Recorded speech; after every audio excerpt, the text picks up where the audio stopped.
So fatty liver గురించి మాట్లాడుకున్నట్లయితే it's a very silent disease and symptoms మనకు ముందే మీరు అంటూ సైన్స్ అనుకోండి, సిమ్టమ్స్ తెలిసినప్పుడే వి విల్ గో. సైన్స్ ఎప్పుడు తెలుస్తాయి మనకి? నిజంగానే దాన్ని ఎందుకు నెగ్లెక్ట్ చేస్తున్నారు ఇప్పుడు అసలు చాలా మంది? సైన్స్ వచ్చేటప్పటికి ఫ్యాటీ లివర్లో ఫెటీగ్ అంటే ఒక తెలియని ఫెటీగ్ ఉంటుంది, మేల్ అనుకోండి ఆర్ ఫీమేల్ అనుకోండి. ఫెటీగ్కి బోల్ కారణాలు, అందులోంచి fatty liver is very important. Especially early morning ఉంటుందా ఈ ఫెటీగ్ అనేది? లేచిన తర్వాత ఫ్యాటీ లివర్ ఫెటీగ్ అనేది at the end of the day కూడా ఉంటుంది, బికాస్ ఇది మనకి గ్లూకోజ్ దీంతో కూడా రిలేట్ అయి ఉంటుంది కాబట్టి. ఎర్లీ మార్నింగ్ ఫెటీగ్ అనేది మీకు low ferritins, low cortisol production after chronic stress లో మనం రిలీజ్ అవుతూ తర్వాత లో కార్టిజోల్, హైపోథైరాయిడిజం లేదా స్లీప్ డిస్టర్బెన్సెస్ లో హై ఇమోషనల్ గా మనం ఇమోషనల్ గా స్టిమ్యులేటెడ్ గా ఉన్న అప్పుడు వచ్చేది మార్నింగ్ ఫెటీగ్. ఇది overall at the end of the day కూడా మీరు డ్రాగ్ చేసుకుంటారే తప్ప యూ డోంట్ రియలీ అంత ఫ్రెష్ గా మీరు ఉండరు, మోటివేటెడ్ గా ఉండరు. So that is first symptom which we miss. Second thing ఏంటంటే ఇవాళ ఓవర్ వర్క్ చేసాం అందుకని అనిపించింది అనే ఇదిలో ఉంటాం. సెకండ్ థింగ్ బ్లోటింగ్స్ వస్తాయి. There is bloating when you take some common అయిపోయిందా? ఇట్స్ బ్లోటింగ్, ఏదో తిన్నాం కాబట్టి ఇది వచ్చింది. బట్ ఆ బ్లోటింగ్ అనేది కూడా is a very symptom of మీకు liver. Lack of focus and ఊరికే కోపం రావటం.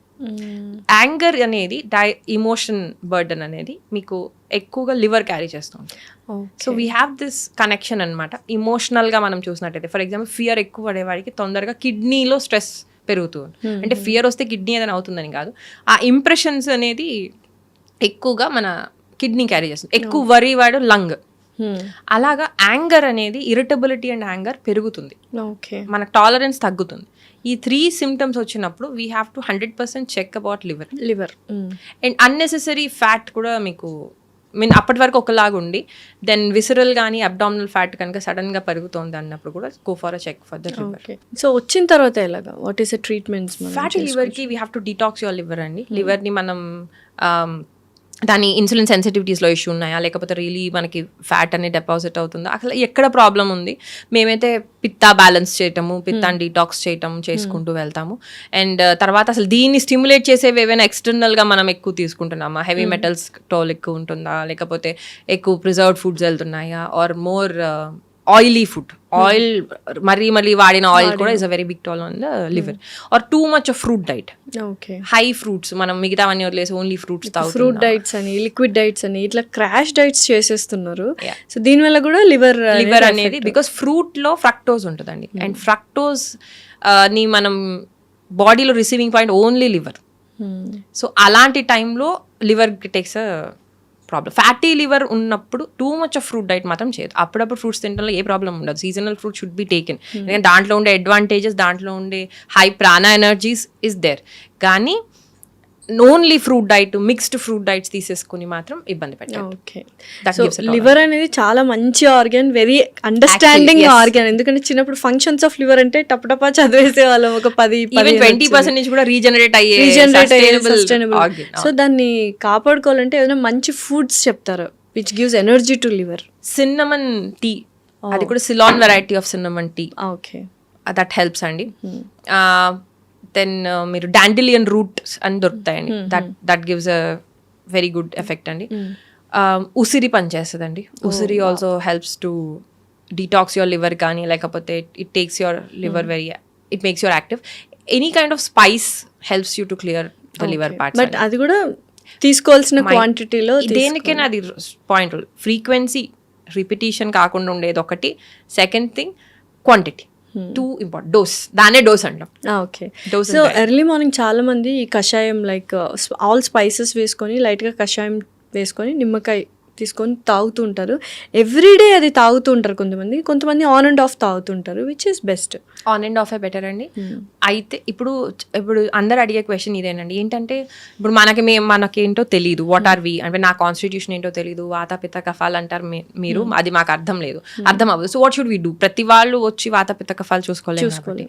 సో అందుకని నా సజెషన్ ఏంటంటే ఒక్కొక్క రోజు ఒక్కొక్కటి చూడండి, తీసుకోండి. You will feel comfortable. అప్పుడు మీరు అన్ని రకాల డైట్ ఫుడ్ తీసుకుంటారు. డైవర్సిటీ పెంచండి. ఒకటే రిపీట్ ఫర్ లాంగ్ టైం పెట్టుకోవద్దు. దెన్ ఇప్పుడు సపోజ్ మీరు ఇవాళ నేను ఓట్స్ తిన్నాను, దెన్ ఇట్స్ ఓకే. ఒక 2-3 days తర్వాత you have something else, barley తీసుకోండి which is also rich in beta glucagon. అలా మార్చుకుంటూ వెళ్ళండి. It's not only about this. మీరు సీడ్స్ ఇవాళ ఒక 2 రకాలు తిన్నారు, నెక్స్ట్ డే ఒకటి. అప్పుడు మీకు ఏంటంటే ఇన్ కేస్ ఏమైనా విరుద్ధాహారం ఏమైనా ఉన్నా కూడా your body will be able to balance it. అందుకని frequency, quantity and repetition of food అనేది చాలా important when you don't know your personality. Okay. So across the globe అందరూ ఫాలో అయ్యేది అలోపతి. బట్ ఏంటంటే ఎక్కువగా మెడిసిన్స్ తీసేసుకుంటున్నారు. చిన్న హెడేక్ వచ్చినా లేకపోతే చిన్న పిల్లలకు కూడా ఈజీగా ఇచ్చేస్తున్నారు మెడిసిన్స్ అనేవి. సో అది ఏమైనా లాంగ్ రన్లో ఎఫెక్ట్ అవుతుందా మనకు, లేదా ఓకేనా? లాంగ్ రన్లో డెఫినెట్లీ ఎఫెక్ట్ అవుతుందండి. ఎందుకంటే మనం అసలు ఎందుకు వస్తుందో ఆలోచించట్లేదు. మనం ఎట్లా, ఎందుకంటే మన మైండ్ సెట్ ఇప్పుడు ఎట్లా ఉందండి, ప్రాబ్లం ఉన్నంత వరకే మనం దాని గురించి ఆలోచిస్తున్నాం. వన్స్ అది కనుక వెళ్ళిపోయింది అనుకోండి, rarely we think about it. So నేను ప్రాబ్లమ్ని డీల్ చేయొద్దు అనట్లేదు. ఆ నిమిషం అది తీసుకున్నా డెఫినెట్లీ ఎందుకు వచ్చిందో కూడా ఆలోచించడం especially important, especially in case of health అండి. ప్రతిసారి రిపీట్ అవుతుంది. ఇప్పుడు ఫర్ ఎగ్జాంపుల్ ఎవ్రీ పీరియడ్లో మీకు హెడేక్ వస్తుంది. ప్రతిసారి మీరు హెడేక్ పిల్ని యూ కాంట్ పాపప్. ఎందుకు వస్తుంది? పీరియడ్ కాబట్టి వస్తుంది? నో. అప్పుడు అందరికీ రావాలి. That thinking, so approach of patient and doctor should change. Change అయితేనే there is health development. లేకపోతే there is always a disease. అయితే ఇది ఇంకొక లైక్ ఇది సొంతంగా తెలుసుకున్న విషయం, అది కరెక్ట్ రాంగ్ మీరే చెప్పండి. So my sister use to have migraine headache. ఒక సైడ్ హెడేక్ వచ్చేది, కానీ చిన్నప్పుడు వచ్చేది. ఆ హెడేక్ వచ్చినప్పుడు వామిటింగ్ అయిపోయింది. But my mom gave ashwagandha every time పాలలో కలిపి ఒక 1 year 2 years ఇచ్చింది. It helped. ఆ మైగ్రేన్ తగ్గిపోయింది. So it happens to every one. అట్లా తీసుకుంటే మైగ్రేన్ కి అశ్వగంధ అనేది హెల్ప్ చేస్తుంది. ఒక విధంగా అది కంప్లీట్ మైగ్రేన్ అయి ఉండకపోవచ్చు. అశ్వగంధ ఏంటంటే మీ సింపాథెటిక్ పారాసింపాథెటిక్ బ్యాలెన్స్ చేయడానికి హెల్ప్ చేస్తుంది.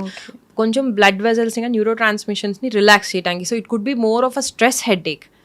దో సిమ్టమ్ మీకు ఏంటంటే అట్లా అనిపించవచ్చు, కానీ it could be a more stress headache. So అలాంటి హెడేక్ అది విత్ దిస్ మే వర్క్. కానీ ఒక్కొక్క టైప్ ఆఫ్ హెడేక్స్ ఒక్కొక్కలాగా ఉంటాయండి. స్ట్రెస్ హెడేక్స్ అనేవి ఒకలా ఉంటాయి. వాసో కన్స్ట్రిక్షన్ అయినప్పుడు, బ్లడ్ సప్లై తగ్గినప్పుడు ఒకలాగా ఉంటుంది. టూ మచ్ ఆఫ్ ఫోకస్ చేసి మీ ఎనర్జీ ఇది చేస్తున్నప్పుడు ఆ ఫోకస్డ్ మైండ్కి వచ్చే హెడేక్ ఒక రకమైన డల్ రింగింగ్ హెడేక్ ఉంటుంది. మైగ్రేన్ అనేది హెడేక్ అనేది జనరలీ షార్ప్ హెడేక్స్ ఉంది. అండ్ ఇట్ పీక్ వెళ్ళి పీక్కి తగ్గుతాయి. దట్ ఈస్ మోర్ పిత్త ఓరియంటెడ్ హెడేక్స్ ని ఎక్కువగా మైగ్రేన్ కింద క్లాసిఫై చేస్తాం. వాటికి లివర్ నుంచి డిటాక్స్ చేసుకుంటూ వెళ్తే దట్ గెట్స్. సో యూజువల్గా అశ్వగంధ కానీ కుర్క్యుమిన్ కానీ ఇలాంటివి ఆయుర్వేదాలో ఎక్కువగా యూస్ చేస్తుంటారు యాజ్ అ మెడిసిన్. సో న్యాచురల్గా అవి ఎంత హెల్ప్ చేస్తుంటాయి, మనం ఫ్రీక్వెంట్గా తీసుకుంటే బెటరా? ఇక్కడ నేను ఒకటి క్లారిఫికేషన్ చేద్దాం అనుకుంటున్నాను అండి. న్యాచురల్గా ఉండటం అంటే మన బాడీకి టాలరెన్స్ ఉన్నంత వరకే అది మనకి న్యాచురల్. ఏదైనా సరే దో న్యాచురల్, మీరు ఎక్సెస్ తీసుకుంటే ఇట్స్ హార్మ్ఫుల్.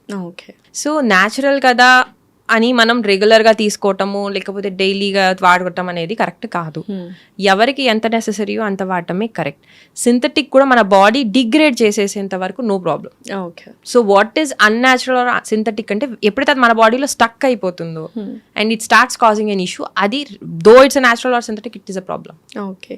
సో దినచర్యలో ఇది హెల్దీ దినచర్య ఇలా చేస్తే మనం కొంతవరకు డిసీజెస్ని పోస్ట్ పోన్ చేయొచ్చు, లేకపోతే రాకుండా చూసుకోవచ్చు అనే దినచర్య ఏమైనా ఉందా? Like normal settled daily routine? Actually అయితే కాన్స్టిట్యూషన్ బట్టి వేరియబుల్ అండి. బట్ ఒక సింపుల్ గా చెప్పాలి అంటే నా ఉద్దేశంలో రైజ్ బిఫోర్ సన్ రైజ్ అండి, అట్లీస్ట్ 15 minutes. ఓకే.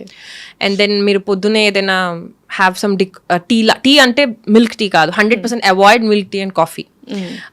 మామూలుగా ఏదైనా డికాషన్ విత్ జింజర్ అనుకో, ఒక రోజు నో కాఫీ అండి.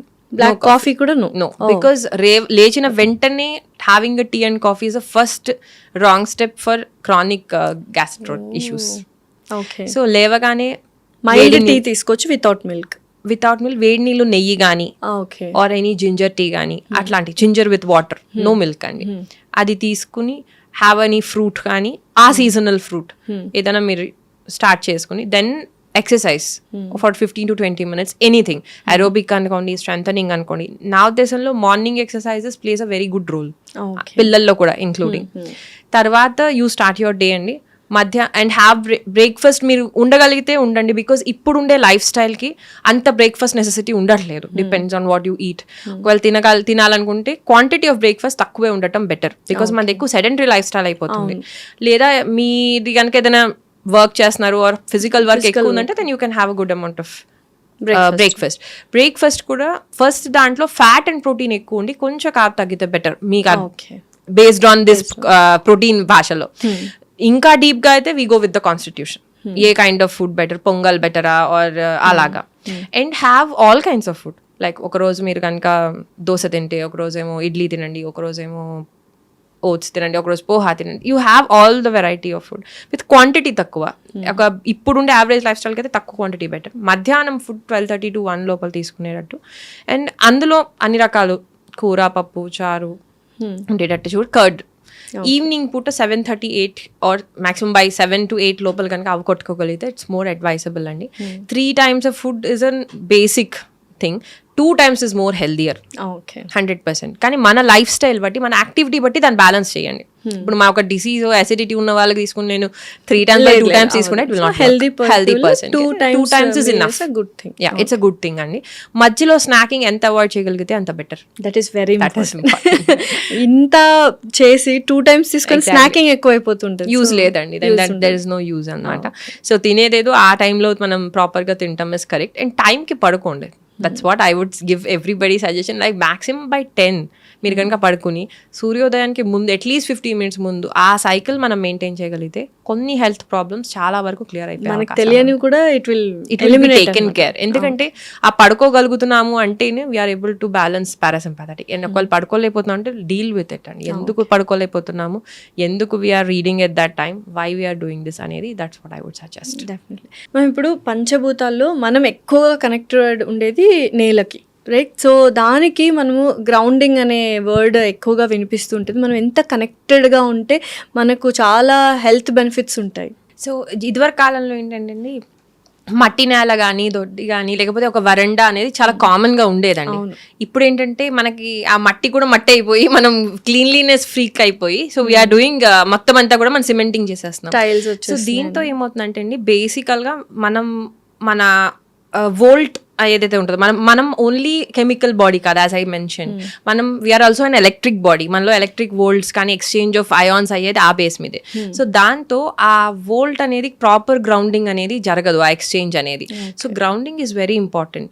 సో మనం ఇందాక మాట్లాడుకున్న డైలీ దినచర్యలో వాకింగ్ విత్ షూ, మీరు క్యాలరీస్ బర్న్ చేయటం కన్నా వితౌట్ షూస్ అండ్ స్లిప్పర్స్ మీరు కనుక గ్రాస్లో కానీ, లేకపోతే శాండ్ మీద కానీ, ఆర్ ఆన్ మట్టి నేల మీద కానీ మీరు ఒక 15 to 20 minutes వాక్ చేసిన, that is more profitable and more helpful than just ఇన్ని కిలోమీటర్స్ 10,000 steps 20,000 steps నడవటం కన్నా comparatively is more profitable. Immunity కూడా పెరిగే ఇమ్యూనిటీ కన్నా మ్యామ్ మోర్ హైపర్ యాక్టివిటీ తగ్గుతుంది. You get more relaxed. Me mind అనేది బాగా ఇదవుతుంది. మోకాలు నొప్పులు రావు చాలా మందికి. ఇప్పుడు మోకాలు నొప్పులకి కారణం వీ హ్యావ్ నో గ్రౌండింగ్ అని, టైల్స్ మీద.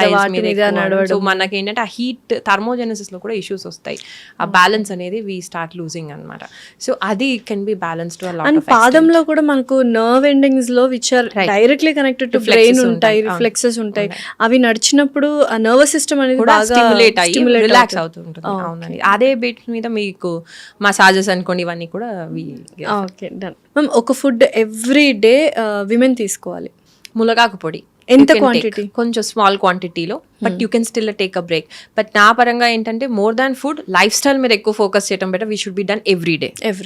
అండ్ వన్ హ్యాబిట్ సైలెంట్ గా మన గట్ ని డ్యామేజ్ చేస్తూ ఉన్న హ్యాబిట్ ఏంటి రెగ్యులర్ గా మనం చేసే? మార్నింగ్ లేవగానే టీ అండ్ కాఫీ తాగటం. Okay. So worst drink for the gut? Cool drinks అండి. ఏ కూల్ డ్రింక్ అయినా. కూల్ డ్రింక్ ప్లస్ ఈ Maaza, Frootis, any cool drink. I think any cool drink is the worst thing which disturbs the gut. So one common sign we ignore and it is very dangerous. Fatigue andi. ఆ fatigue ఎలా అనిపిస్తుంది? Like చాలా నీరసంగా ఉన్నట్టు, లేకపోతే we push ourselves to do work అనేది first thing which we neglect అండి. Best food for brain power కి బెస్ట్ అయితే సరస్వతి ఆకండి. సరస్వతి పొడి కానీ సరస్వతి ఆకు తీసుకుంటే ఇట్స్ అ పాట్ అండి. మామూలు ఊరికే ఇంట్లో ప్లాంట్ కింద పనిచేస్తుంది. That is they. And or you can have blue pea tea, శంఖపుష్పి టీ. కానీ 2 different ways లో వర్క్ అవుతాయి రెండు, but it is good. So 3 foods that heal gut naturally. ఆవు నెయ్యి, okay, that is very good to have. తర్వాత you can have isabgol. కానీ అది కూడా టాలరెన్స్ ఉంటుందండి బికాస్ ఇట్స్ సాల్యుబుల్ ఫైబర్ కాబట్టి, but it really helps you to heal.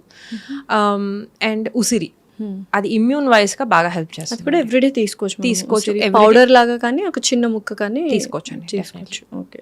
One daily habit that can transform our health. టైంకి పడుకోవటం, టైంకి తింటాం. Okay, thank you so much Nirlepa గారు, థ్యాంక్స్ అలాట్. వెల్కమ్.